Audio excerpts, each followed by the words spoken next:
If men don't have to control, women won't have to be controlled. It is time that we all perceive gender on the spectrum, not as two opposing sets of ideals. At least that's what Emma Watson said on gender equality, which has been watched by the global society up to 5 million people on YouTube. What a great number, isn't it? Well, gender equality has been discussed for a long time, since there are about 3.9 billion women have experienced the gender inequality. They have to babysit 24 hours a day alone. They have to clean the house every day alone. They find it difficult to access the same education as men. They find it difficult to get a decent job. They often get violence. And even those who are work, there are those who don't get the wages they deserve. So gender equality is actually a global issue. But it's not completely about women. It's a fundamental human right. But imagine, if only gender equality exists, how will it affect the country? And is it an important factor to build a country then? Well, hello everyone, my name is Balqis Sulistiyani, and here I am to tell you about the effect of gender equality on a country. For almost 100 years, there are two measurements of a sense of how well a country is doing. There are GDP, or gross domestic product, as the amount of a country earned, and the unemployment rate. But I think it actually way more than that.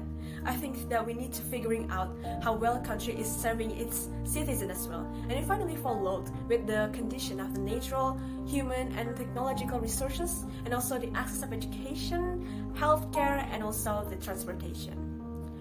I would like to take you all back on a few decades ago, where in almost all over the country in the world, there were 1 out of 3 girls were married even before they turned to 18. It is different with boys, where boys will even get pressured to go to college to get a degree and then to find a great job. Meanwhile, most women even didn't work outside at all. I mean, the only women we saw the most in professional roles were teachers, right? This means that people understood that women might need to earn a little money, but for a career, it's for men, isn't it? Well, it's hilarious, but the clock is ticking. Yes, in just a few decades, things change, especially after women's rights movements, largely in the US, and then in the 1960s and 70s for the equal rights and opportunities for women.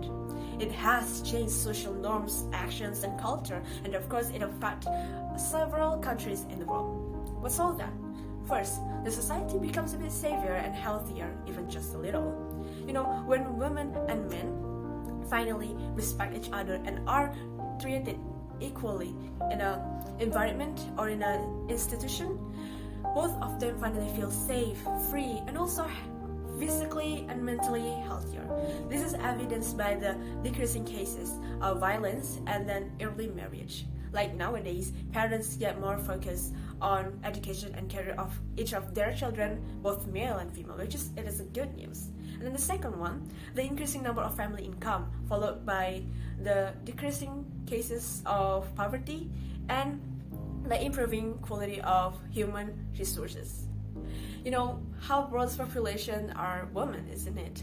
So by closing the gap to access between male and female, finally women nowadays can access the same education with men, and nowadays you can see that both men and women can get doctoral degrees if they want to. And then gender equality also can enhance economic productivity as well. And women, as the best and the first teachers to their children, finally gives birth to a good quality nation.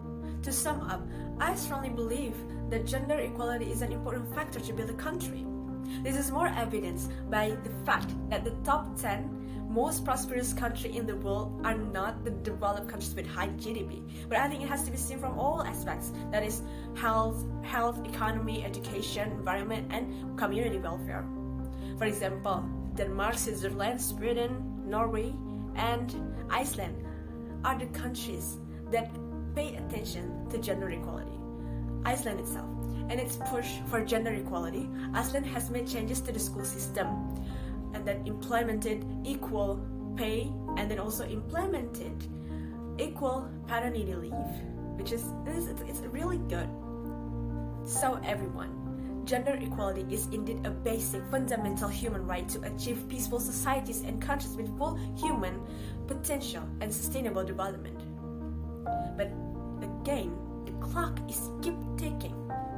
Achieving gender equality requires enjudgement of women and men, boys and girls, like it's everyone's responsibility.